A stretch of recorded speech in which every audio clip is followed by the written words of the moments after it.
اگر قائد واقعی برطانوی ایجنٹ ہوتے تو وہ ماؤنٹ بیٹن کو پاکستان کا گورنر جنرل قبول کر لیتے، جس طرح کے بھارت نے کیا تھا۔ آج کی نسل کو یہ باور کرایا گیا کہ پاکستان کا قیام کسی سازش کا نتیجہ تھا اور پاکستان ایک سیکیورٹی اسٹیٹ ہے۔ موسٹ انڈر ایسٹیمیٹڈ قوم، وہ کیسے سیسا پلائی دیوار بن کر متحد ہو گئے تھے۔ بسم اللہ الرحمن الرحیم، میں ہوں فضل انجم مغل اور آپ دیکھ رہے ہیں ڈھول کا پول ڈیجیٹل۔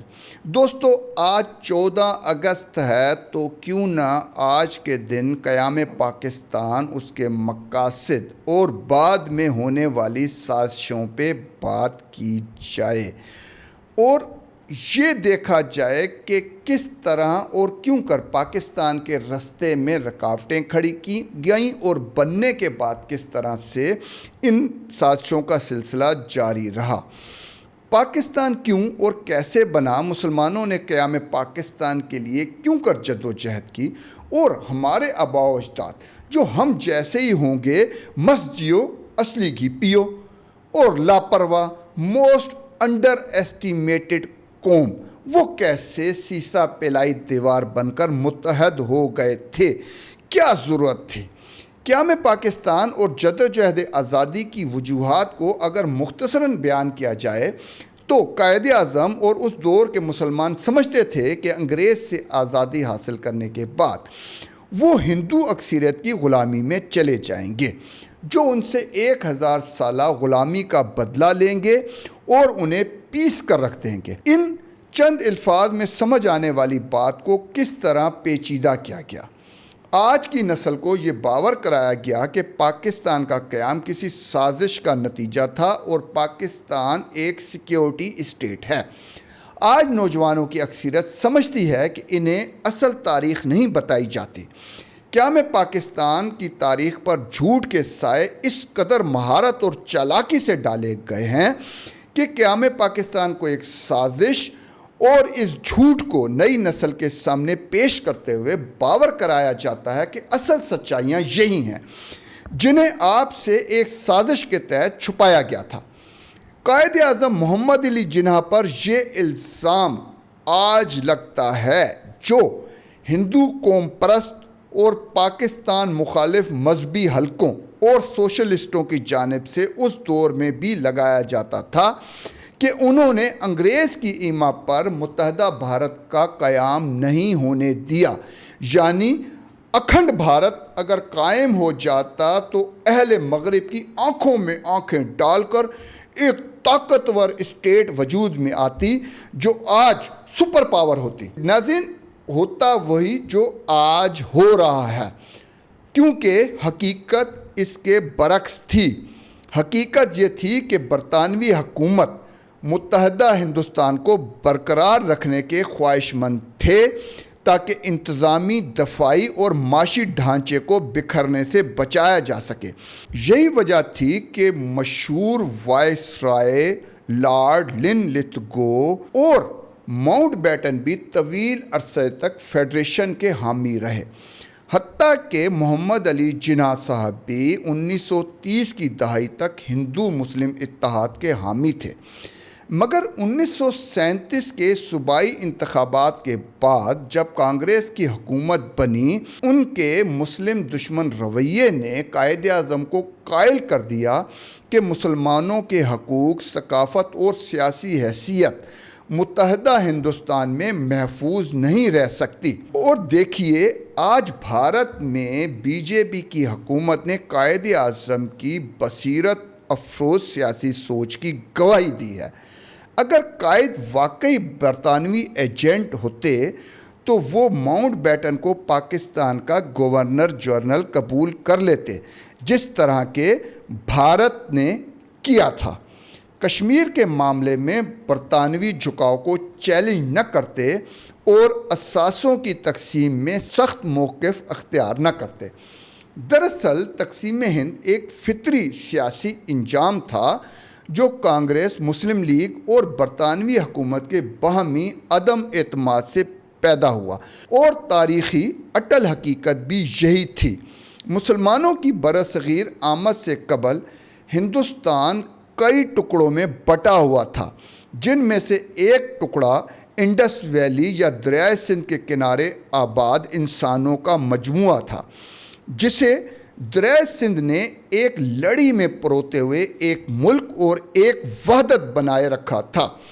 پاکستان وقتی ضرورت بھی تھا اور تاریخی حقیقت بھی ہے، نہ کہ اہل مغرب یا کسی شخص کی خفیہ سازش کا نتیجہ۔ قیام پاکستان کے فوراً بعد یہ تاثر پیدا ہوا کہ اسے ایک سیکیورٹی اسٹیٹ بنانے کی پہلے سے کوئی خفیہ سازش رچی گئی تھی۔ بھارتی قوم پرستوں اور پاکستان مخالف مذہبی اور سوشلسٹ طبقے نے ایک بار پھر سرگرمی دکھائی اور نوجوان نسل کو باور کرانا شروع کیا کہ پاکستان دراصل مغربی سازش کا نتیجہ ہے، جس کے ذریعے مغربی طاقتوں نے چین، بھارت، ایران اور مشرق وسطیٰ پر مسلط رہنے کا طریقہ سوچ رکھا ہے۔ لیکن تاریخی شواہد بتاتے ہیں کہ یہ زیادہ تر حالات کا جبر اور عالمی سیاست کا دباؤ تھا۔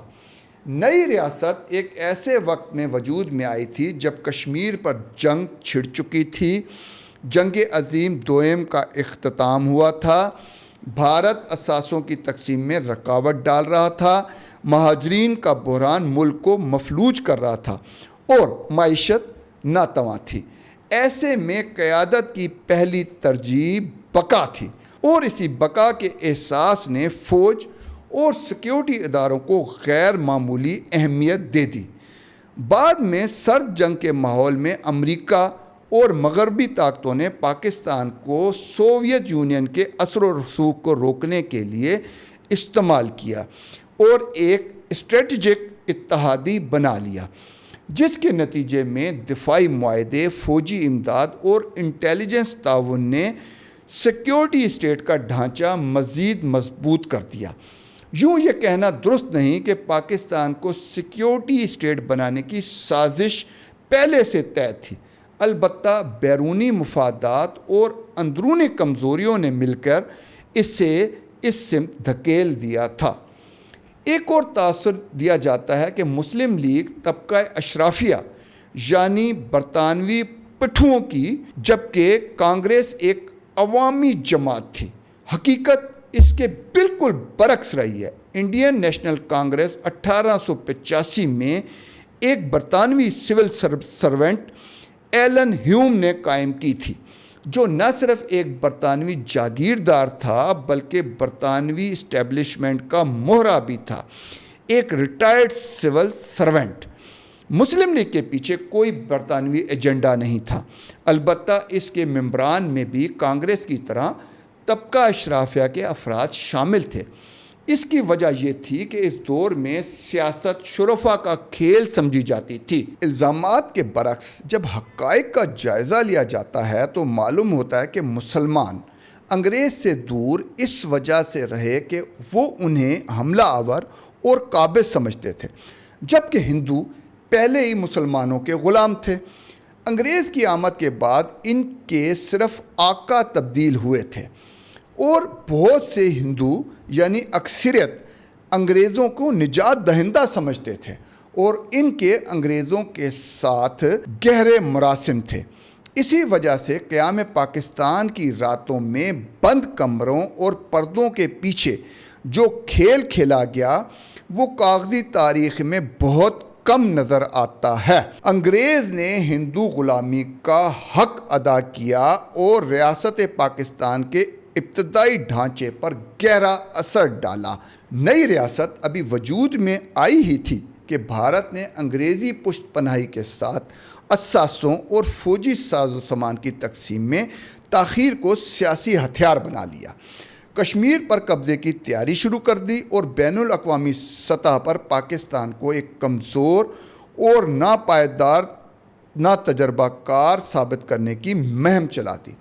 جنرل گریسی جیسے برطانوی سول و ملٹری افسران جو عبوری مدت میں پاکستانی فوج اور بیوروکریسی میں اعلیٰ عہدوں پر موجود تھے، حساس فیصلوں پر اثر انداز ہونے لگے۔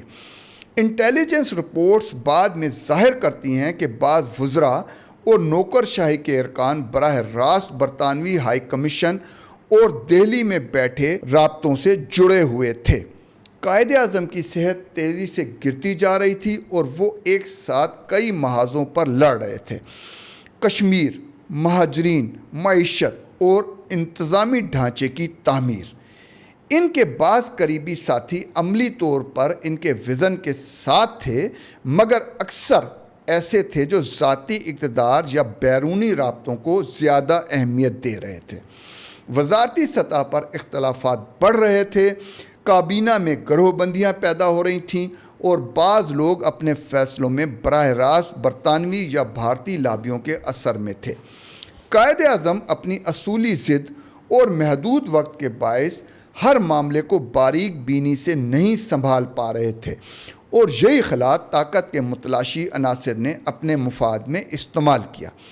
بھارتی حکومت بالخصوص سردار پٹیل، وی پی منین، نہرو اور لارڈ ماؤنٹ بیٹن نے بطور گورنر جنرل بھارتی مفادات کی حفاظت کی اور پاکستان کے خلاف سازشیں کی۔ یہی سازشیں آج پانی کے مسئلے کی شکل میں پاکستان کو بھگتنی پڑ رہی ہیں۔ پاکستان کو فوری دفاعی صلاحیت سے محروم کیا گیا۔ پاکستان کو ملنے والا اسلحہ اور تربیت یافتہ یونٹ مہینوں تک روک لیے گئے اور کشمیر میں بھارتی فوجی کارروائی اس دوران شروع ہو گئی۔ زبردستی مسلط کیے گئے مسلح افواج کے انگریز سربراہ گریسی نے قائد اعظم کے احکامات ماننے سے انکار کر دیا گیا۔ اس طرح مہاراجہ ہری سنگھ کو وقت دیا گیا کہ بھارت کے ساتھ الحاق کر لے، اور یہ پاکستان میں پانی کے مسئلے کی جڑ ہے۔ ناظرین، ان حالات میں قائد اعظم جیسے رہنما کا میسر آنا اور قیام پاکستان کسی معجزے سے کم نہیں۔ اگر اس ملک کا قیام عمل میں آیا ہے تو بزرگوں کی پیشن گوئیوں کے مطابق اس ملک نے کئی اور معجزات بھی دکھانے ہیں۔ یہ معجزات ملک نے نہیں بلکہ میں نے، آپ نے، اس ملک کے باشندوں نے دکھانے ہیں۔ ہمیں صرف اتنا کرنا ہے کہ خود کو اور اپنی آنے والی نسلوں کو یقین دلانا ہے کہ ہمارا قیام اور ہماری بقا ایک معجزہ ہے، کیونکہ ہمیں ایک طاقتور اور منافق دشمن کا سامنا ہے جو ہمارے وجود کو تسلیم ہی نہیں کرتا۔ ناظرین، جس روز ہم نے بھارت کے مقابلے میں اپنے وجود کو تسلیم کروا لیا اور بھارت کو ہمارے وجود کا یقین آ گیا تو معجزات کا قیام عمل میں آنا شروع ہو جائے گا۔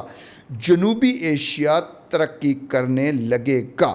بس ہمیں کیا کرنا ہے؟ ہمیں متحد ہونا ہے اور ایک ہونا ہے۔